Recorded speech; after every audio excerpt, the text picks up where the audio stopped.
신앙 고백, 사도신경 고백하심으로 오늘 새벽 예배를 하나님께 드리겠습니다. 전능하사 천지를 만드신 하나님 아버지를 내가 믿사오며 그 외아들 우리 주 예수 그리스도를 믿사오니 이는 성령으로 잉태하사 동정녀 마리아에게 나시고 본디오 빌라도에게 고난을 받으사 십자가에 못 박혀 죽으시고 장사한 지 사흘 만에 죽은 자 가운데서 다시 살아나시며 하늘에 오르사 전능하신 하나님 우편에 앉아 계시다가 저리로서 산자와 죽은 자를 심판하러 오시리라. 성경을 믿사오며 거룩한 공예와 성도가 서로 교통하는 것과 죄를 사하여 주시는 것과 몸이 다시 사는 것과 영원히 사는 것을 믿사옵나이다. 아멘. 찬송가 408장 찬송 드리겠습니다.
오늘 우리에게 주시는 하나님의 말씀은 민수기 22장 36절로 40절까지의 말씀입니다.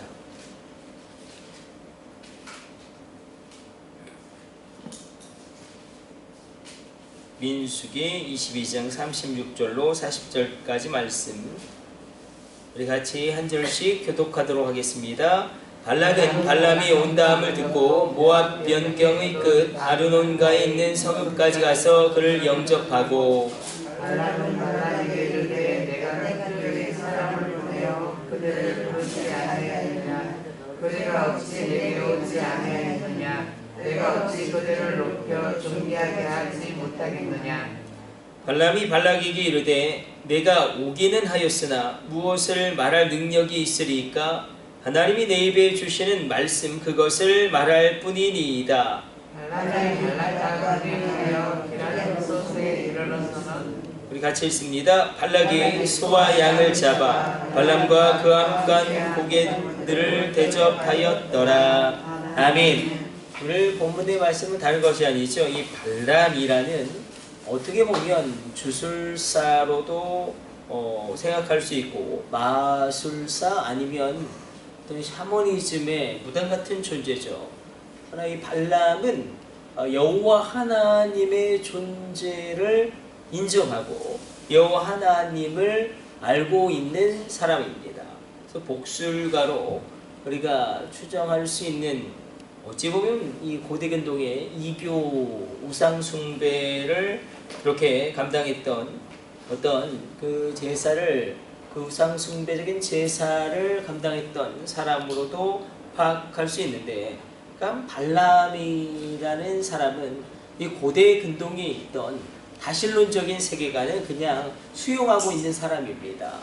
그러니까 바알도 인정하고 아세라도 인정하고 애굽 땅에서 이스라엘 백성들을 이끌어낸 이 여호와 하나님도 인정하는 사람인데, 그런데 하나님께서 이 발람을 사용하십니다. 그러니까 하나님의 일하심은 우리의 생각을 뛰어넘습니다.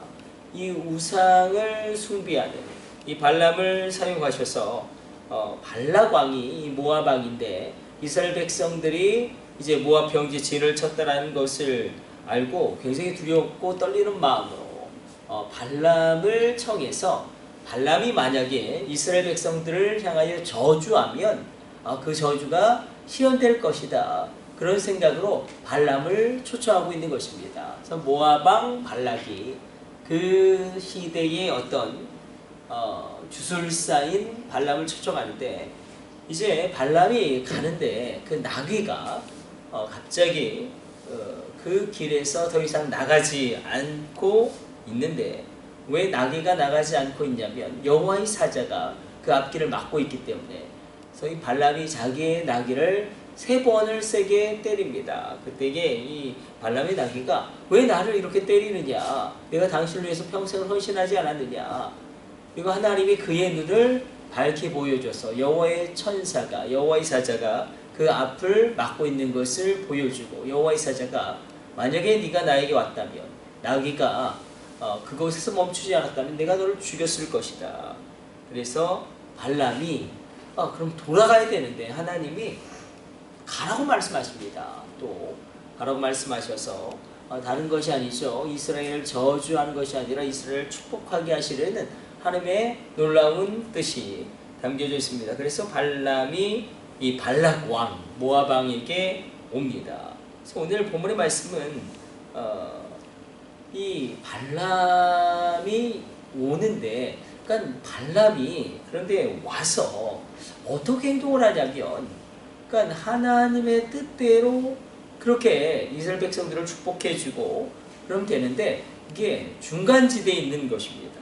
이 발락 왕이 주는 재물, 그리고 발락 왕이 주는 여러 가지 그런 어찌 보면 그런 사회적인 위치라든지 아니면 그에게 허락한 그 모든 권력의 그런 그 모든 것들을 바라보면서 이스라엘 백성들을 축복하지도 않고 또 이 발락 왕의 요구대로 이스라엘을 저주하지도 않는 그 중간 단계에 있을 때에 하나님께서 끝내 그를 이스라엘 백성들을 저주하는 것이 아니라 축복하게 만들어서 하나님의 선한 뜻을 이뤄냅니다. 오늘 본문에서 다른 것을 성경이 우리에게 이야기하는 것이 아니라 발람이 왜 그렇게 무너지고 발람이 왜 그렇게 하나님의 뜻을 이루지 못하였냐면 이 중간지대에서 방황하고 있는 것입니다.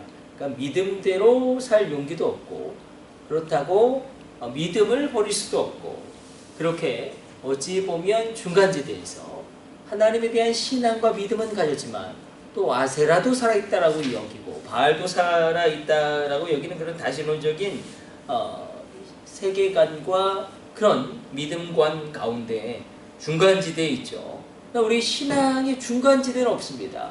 하나님을 어느 측면에선 믿고 어느 측면에선 믿지 않는 것, 이거가 자체가 우리의 신앙이 힘을 잃게 하는 원인이기도 합니다. 그래서 이 중간지대 가운데 있을 때에 하나님께서 그를 다시금 분명하게 이끌어내셔서 이스라엘 백성들을 이 발락 왕의 요구대로 저주하는 것이 아니라 이스라엘 백성들을 축복해주는, 그렇게 하나님이 그 발람의 모든 것을 이끌어 가십니다. 그러므로 발람의 그 중간지대에 있는 그 상태를 오늘 본문이 이야기하고 있습니다. 그러니까 신앙의 중간지대는 없습니다. 그러니까 죄도 누리고 하나님의 축복도 누리는 이런 건 없다. 만약에 이것이 가능하다면 이건 하나님의 저주다. 하나님의 가장 큰 징계고, 사도 바울이 이야기했던 하나님의 큰 징계에 해당하는 방임이죠. 그냥 하나님이 내버려 두는 것입니다. 주일 예배를 안 나와도 내버려 두고, 11조를 떼먹어도 안 내버려 두고, 또 가정을 악을 범해도 내버려 두고, 이게 사도 바울이 가장 큰 하나님의 징계로 이야기했던 방임이죠. 유기해 버린다. 하나님 그냥 내버려 두신다. 그냥 자기들 맘대로 그냥 자기 육체대로 살도록 내버려 두신다. 그런 상태에 빠질 수밖에 없습니다. 그래서 우리가 하나님을 99% 믿고 1% 불신할 때도 이 놀라운 역사가 일어나지 않습니다. 이 100%의 온전한 하나님에 대한 믿음이 있을 때에 놀라운 일이 일어나게 되는데, 그렇죠. 중간지대, 신앙의 중간지대는 분명히 없죠.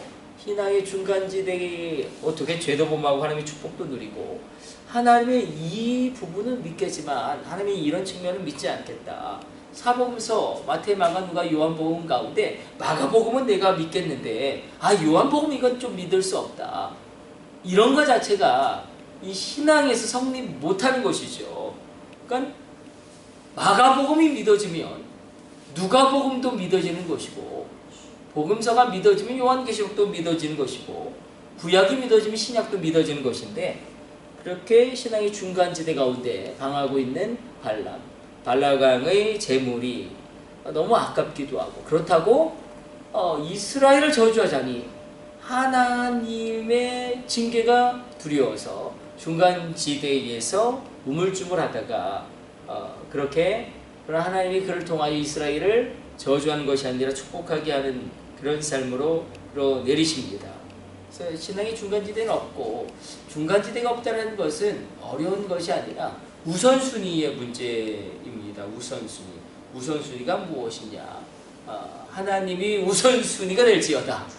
가장 먼저 하나님을 내 삶에 놓는 것입니다. 하나님, 물질의 영역에서, 시간의 영역에서, 또 내 능력의 영역에서 그렇게 하나님의 계획을 우리가 이루어 나가게 됩니다. 발람이 발락도 만족시키기를 원하고 하나님에게 또 징계받기를 원하는 것도 아니고, 결국 둘 다를 만족시키려고 할 때에 그의 그 어떤 무엇으로 표현이 될까요? 하나님이 기뻐하지 않는 삶을 살게 되어진 것처럼 우리가 세상에도 완전히 인정을 받고 하나님께도 완전히 인정을 받는 거, 그건 굉장히 힘든 것 같습니다. 특별한 아주 은총이 있을 때에. 그래서 세상이 우리를 이상히 여기는 것을 이상히 여기지 말라라는 사도 요한의 고면의 말씀을 우리가 깨달아 알게 되어질 때에 우리 믿음의 여정 가운데, 그렇죠? 세상 사람들이 볼 때 새벽 예배는 미친 짓이죠. 이 새벽에 나와서 기도한다. 이 새벽에 나와서 그렇게 무리를 한다. 미친 짓이지만, 그러나 이 새벽 기도를 통하여 한국교회 가운데 하나님의 놀라운 은혜를 부어주셨고, 예수님이 친히 새벽에 기도하심으로 말미암아 기도의 모범을 보이셨고, 이 새벽은 특별한 시간이기 때문에 하나님의 놀라운 역사가 일어난 것은 다 새벽이지 않습니까? 그렇죠. 홍해가 갈라진 것도 새벽이고 만나가 내리고 메소라기가 내린 것도 새벽이고 심지어 여리고성이 무너진 것도 새벽이고 요단강이 갈라진 것도 새벽이고 예수님이 부활한 것도 새벽이고 그래서 아마 예수님이 재림하는 시간도 새벽일 것이다. 우리가 아주 조심스럽게 추정할 수 있습니다. 이 결정적인 놀라운 역사가 일어난 것은 다 새벽이죠. 아수르의 18만 5천 명의 그 대군이 진멸된 것도 여호와의 천사에 의해서 진멸된 것도 새벽이고 그러므로 오늘 이 새벽에 우리가 우선순위를 하나님께 둠으로 말미암아 우리가 이 중간지대를 떠나 믿음지대로 온전히 들어가게 되어지는 그렇게 놀라운 하나님의 은혜 역사를 받아 누리는 귀한 새벽 되시기를 주님의 이름으로 축복합니다. 아멘. 우리 기도하겠습니다. 하나님 감사합니다. 우리도 주의 말씀 묵상하겠습니다. 우리 신앙에 중간지대는 없습니다. 우리가 하나님을 온전히 섬김으로 나가게 하여 주시고 발람이 발락 왕도 만족시키고 하나님께 징계를 받지 않으려고 그 두 가지를 동시에 그 삶 가운데 살려고 나아갔을 때 하나님이 그 모든 것을 깨뜨리시고 하나님이 원하시는 그 모든 것을 이루게 하신 것을 우리로 깨달아 알게 하여 주시고 우리가 우선순위에 있어서 하나님의 주권을 인정하게 하여 주옵소서. 이 새벽에 간구하며 기도하는 주의 종들의 간구와 기도를 들어 응답하여 주사 놀라운 기도의 응답이 임하며 놀라운 하나님의 역사가 일어나게 하여 주옵소서. 이 모든 것을 우리 주 예수님의 이름으로 기도드립니다. 아멘. 주님 가르쳐 주신 기도 올려드립니다. 하늘에 계신 우리 아버지여, 이름이 거룩히 여김을 받으시오. 나라의 마옵시며 뜻이 하늘에서 이룬 것 같이 땅에서도 이루어지이다. 오늘날 우리에게 일용할 양식을 주옵시고 우리가 우리에게 죄 지은 자를 사하여 준 것 같이 우리의 죄를 사하여 주옵시고 우리를 시험에 들게 하지 마옵시고 다만 악에서 구하옵소서. 나라와 권세와 영광이 아버지께 영원히 싸움나이다. 아멘. 주여 삼창하시고 합심으로 기도하시다가 저렇게 돌아가도록 하겠습니다. 우리 합심으로 기도합니다. 주여! 주여! 주여!